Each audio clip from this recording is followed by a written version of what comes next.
Somme chapitre 1, versets 1 à 3. Allons-y, 1, 2, 3. Heureux l'homme qui ne marche pas selon le conseil des méchants, qui ne s'arrête pas sur la voie des pécheurs, et qui ne s'assied pas en compagnie des moqueurs, mais qui trouve son plaisir dans la loi de l'Éternel, et qui la médite jour et nuit.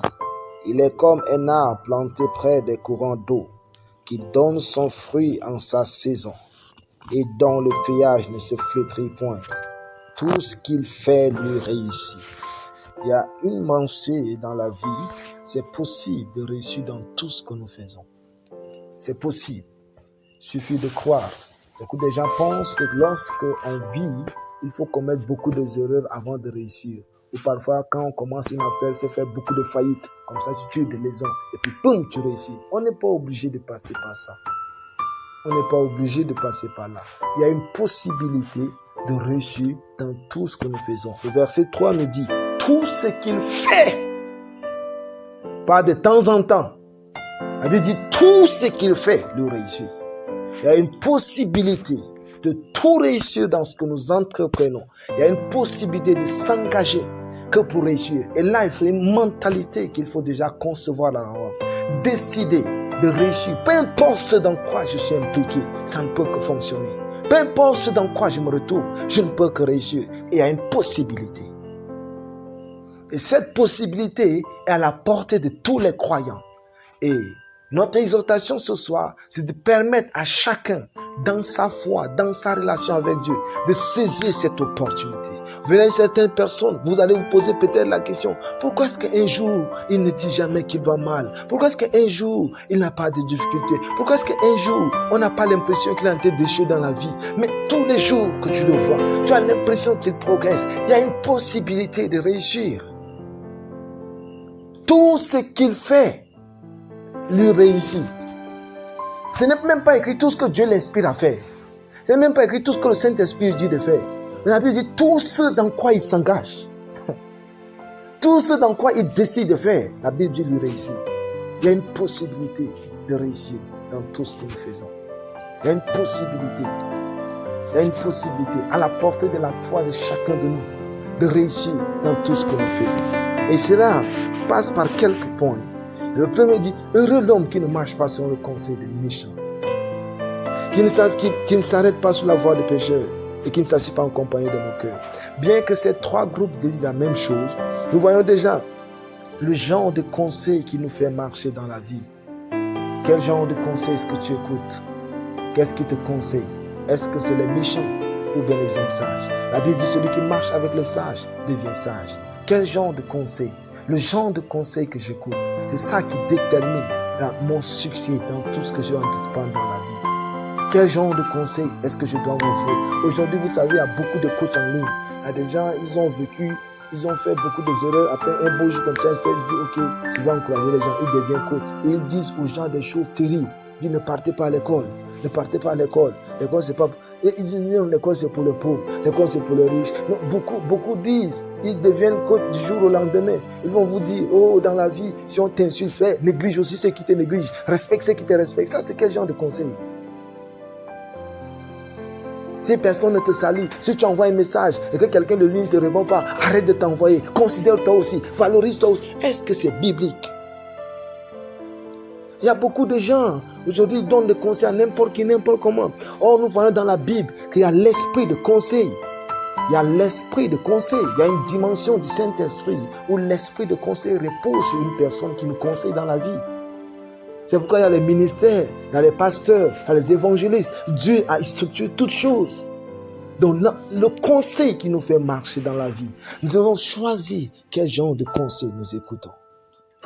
Deuxième chose, il dit qu'il ne s'arrête pas sur la voie des pécheurs et qu'il ne s'assied pas en compagnie des moqueurs. L'endroit où tu t'assois le plus souvent détermine où tu seras dans la vie.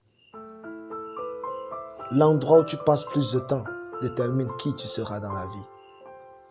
L'endroit où tu t'assois le plus souvent détermine tes résultats. Qu'il ne s'assied pas, juste l'endroit dans lequel tu t'assois détermine tes résultats dans la vie. Parce qu'il y a des personnes, ils vont au bar jusqu'à soir, ils sortent. Il part au travail, il reste au travail, il dit j'ai travaillé jusqu'à le soir, j'ai beaucoup de soucis, je suis parti me défouler un peu dans l'alcool et je ressors. Ça détermine quel genre de vie là. Qui ne s'assit pas. L'endroit juste dans lequel tu t'assois le plus souvent détermine ta mentalité, détermine tes idées, détermine le genre de paroles que tu dis, détermine le genre des idées qui viennent dans ton esprit. Ça, je dis aux gens, même si tu as 500, bats-toi, va dans un supermarché, prends le jus, reste, regarde les gens et puis tu sors. Ça va changer ton idée.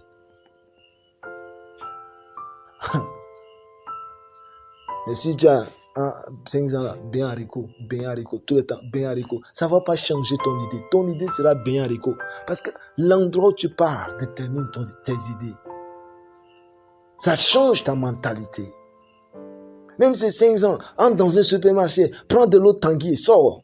Ça va changer quelque chose en toi. Amen. Va quelque part, assois-toi. Sape-toi bien. Tu n'es pas obligé, même si 500, sape-toi, porte veste, cravate, entre dans une... Prends l'eau de 500 et puis sors. Ça change quelque chose. Ça va te donner des idées. Ça va te donner une mentalité. L'endroit dans lequel nous passons plus de temps détermine là où nous sommes en train d'aller dans la vie. Le conseil, l'endroit, amen. Il dit, mais qui trouve son plaisir, c'est ça le point, l'encre, mais qui trouve son plaisir dans la loi de l'Éternel, qui la médite jour et nuit. La méditation de la parole détermine toutes tes œuvres. Nous devons faire exprès, avant de sortir le matin, prends le temps de méditer la parole. Parce que dès que nous sortons, nous sommes sollicités. Des responsabilités. Je dois chauffer de l'eau, je dois préparer le déjeuner, je dois lire la Bible, je dois faire ça, je dois aller à l'école, je dois repasser, je dois me laver, je dois faire ça. Toute la long de la journée, nous sommes tellement sollicités. Dit qu'il médite jour et nuit. Le mot jour et nuit veut dire juste constamment. Ça veut dire régulièrement. C'est ça, jour et nuit. Qui trouve son plaisir jusqu'à ce que le plaisir de la vie d'un homme ne vienne de sa méditation. Il ne peut pas réussir dans tout ce qu'il fait. Je reprends. Jusqu'à ce que le plaisir de la vie d'un homme ne sorte de sa communion avec la parole de Dieu. Il ne peut pas aller loin dans la vie.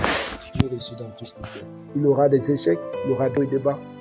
Jusqu'à ce que son plaisir soit trouvé dans la parole de Dieu. Ça, c'est un homme qui va réussir dans tout ce qu'il fait. Amen. Donc nous sommes encouragés ce soir. Nous avons une vie à notre portée. Une vie de réussite dans tout ce que nous faisons. Et pour y arriver, nous devons choisir les genres de conseils que nous lisons, que nous écoutons. Parce qu'il y a beaucoup de choses aujourd'hui qui passent sous notre regard. Il faut l'éviter. Et nous devons choisir l'endroit qui va changer nos idées, nous amener vers de bonnes personnes, nous amener les bonnes personnes à nous, les grandes personnes à nous. Parce que si nous voulons avoir une grande vie, il faut savoir rencontrer des grands hommes. Et des grands hommes ne sont pas partout. Ils sont dans certains types d'endroits. Amen. Ensuite, nous avons dit, il faut trouver son plaisir dans la loi de l'Éternel. Avoir une habitude de méditer constamment, régulièrement la parole. Jusqu'à ce que le plaisir sorte de mon cœur.